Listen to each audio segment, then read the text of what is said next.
Hello family, today we are doing the filling for lumpias. So the first thing I'm going to do, again, we're doing this without any oil. So because of that, we're going to make sure that we use a non-stick pan. Get our pan heated just a tiny bit. Not so hot that it sticks immediately, but just a little bit warm. The key to cooking without oil is to cook low and slow. So the first thing we're going to do is add in some onions. And this is going to be to a pot, not an open frying pan. Once we start adding all the other ingredients in there, we don't want everything to start flying out. And so we'll end up with quite a bit of ingredients here, so we want to make sure we've got a high enough pot to fit that. So we're going to go ahead and let those hang out in here. Let them sweat just a little bit. This will just take a few minutes to sweat them out. Your onions will become translucent at that point. And because these are vegan, we won't be using any meat here. Normally, you would use some type of ground pork, ground beef, combination of the two. But since we are doing these completely vegan, we won't be using any of those. And instead, we will be using oyster mushrooms. And we'll be seasoning that with some vegan chicken flavored seasonings. So that'll help us to give it a little bit of flavor without having to add any actual meat to our dish. And the oysters come out really nice because they give it a consistency. There's a bite to it. Oyster mushrooms are probably now one of my new favorite, and I absolutely hated mushrooms, but I'm telling you, these taste a little bit different. With a little bit of seasoning, these almost taste exactly like chicken.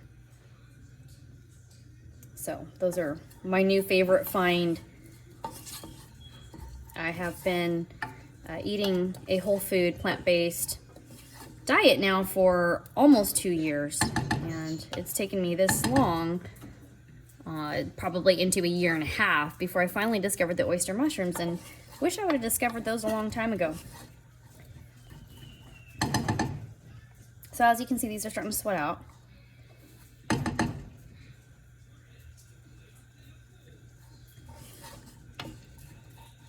And I know traditionally, the traditional thing for us to do in our cooking is to throw oil in the bottom of the pan and start frying them up. But because we're using no oil in this recipe, we're avoiding that oil. We're going to be a little bit more patient with it. We're not going to get that instant fry. But if you're patient enough and you just kind of let it go for a little bit, it will be just as fragrant. Those flavors will start to come out. It'll smell the room right up. So you get all the same benefits as you would if you were adding oil, but the oil is just not necessary. It's a common misconception that you need a little bit of oil, you need a little bit of oil. It's just how we've been programmed, it's how we've been wired, but it really just isn't necessary. And so I've learned to cook without it. And as you can see here, because when you're using vegetables, vegetables have a high water content. And so as long as we're not too high where it's gonna start to stick because it's dried out, then if we keep it slow, it'll start to lose the water that's inside of the vegetable, and that helps us to not need the oil. And I can smell those now. It just smells amazing. So now I'm going to go ahead and toss in my mushrooms. So with the oyster mushrooms here, we've just wiped them off, but we're going to peel them apart. You can chop these if you want to, but I kind of like the rustic look of just pulling them apart. Once it starts to cook down, I'm not really sure that it matters whether you've pulled it apart, or whether you've actually chopped them. So this is kind of the method that I use. You're welcome to use whatever method that you like, but this one works for me. So I'm going to go ahead and add all of those mushrooms in. I think it's pulling them apart in this way that actually gives them almost like that cooked chicken type of texture. It's kind of bizarre, but that's actually what it tastes like.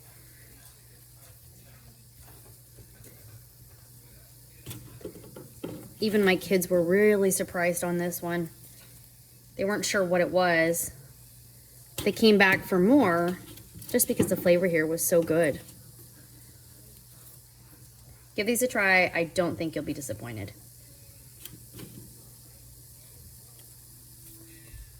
Unless you just can't get over the fact that it's a fungus.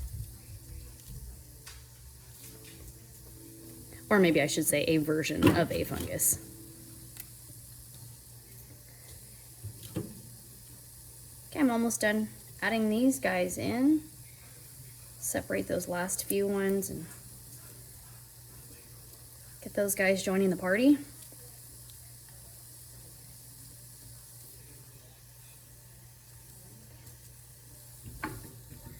So we'll let those all start cooking together.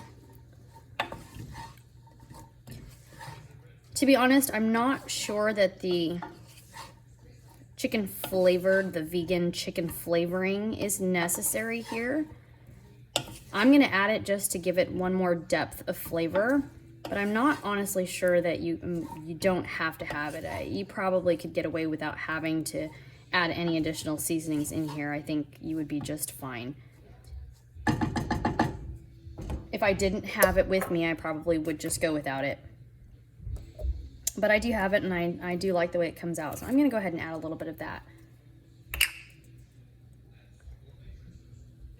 It doesn't need a lot. Most of your flavoring is gonna come from your onions and your garlic. And once this is all cooked up, we'll actually start adding in a little bit of soy as well. You can use soy to add in, you can use tamari. I prefer tamari, I don't know why. I think I just like the flavor of it better. It's slightly different, but I just prefer that over the soy. So I'm actually gonna put a little bit of tamari, but you're welcome to put soy, that would work just as well.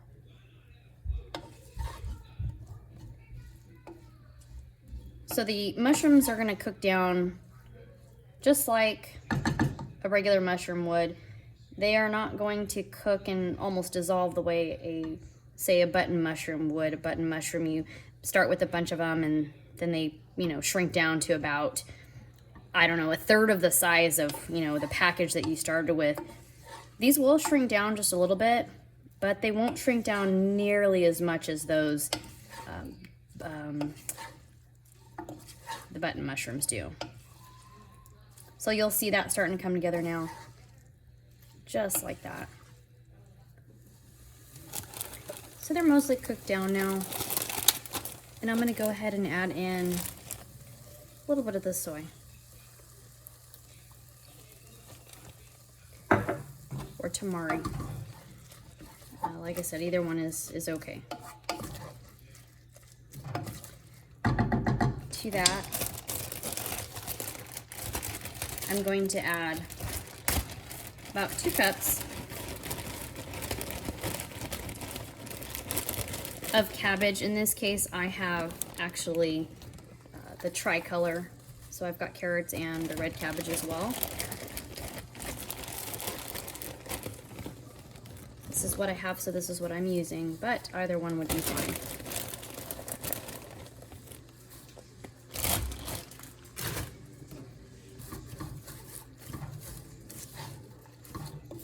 And that's about 2 cups.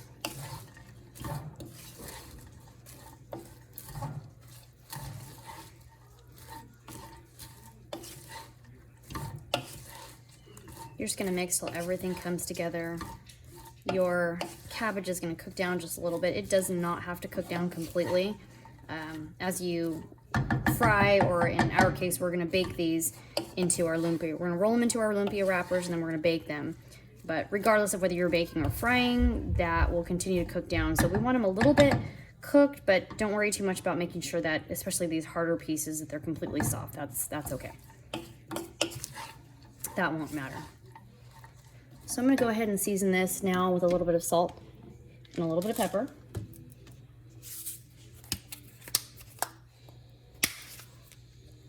This doesn't usually need too much salt, only because we have already put in the tamari or your soy, depending on what you use, and that is usually pretty salty already, so it's not going to need a whole lot of salt here.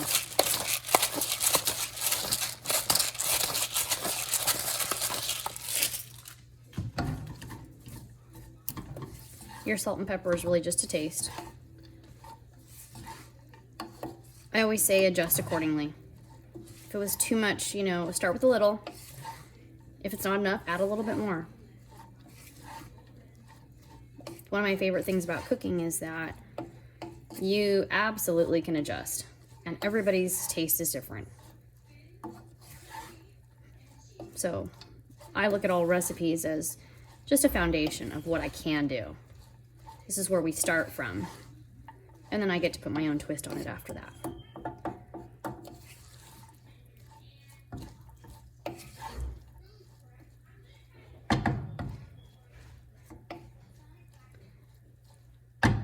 And that's it. Our lumpia filling is now ready to go inside of our lumpias, and we'll roll those up. And I'll show you how to get those rolled and onto the baking sheet so that we can bake those instead of frying those.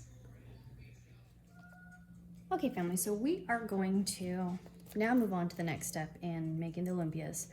And this is to assemble them. So we have our mixture that we made earlier, our oyster mushroom mixture. And I'm going to use these lumpia wrappers. You can get them at, usually Asian food stores have them. And they're pretty, if you have anyone nearby, they're pretty accessible. They come frozen, so you're gonna wanna let those thaw out on the counter for a little while. But as they start to thaw, they'll be nice and pliable. They come all stuck together, completely stuck together. So what you're gonna wanna do is, usually on one of the ends, they have these layers, and you'll want to pick one of them up, and carefully, if you go too fast, you'll rip them completely apart, and then they'll be a mess. So you don't want to do that, but if you give them just a gentle tug, you're able to separate the layers pretty easily. These are not egg roll wrappers. They're not the same thing. They will not cook the same way, and those are not vegan. These do not have any animal product in them at all. So we don't want egg roll wrappers. There are vegan egg roll wrappers now available, which is nice, but these are not them. And you will get a completely different outcome if you use those instead of these. So I recommend these when you can get them, if you can get them, because these are really just, they really are lumpia wrappers. They will say that right on the package. They're not spring roll wrappers.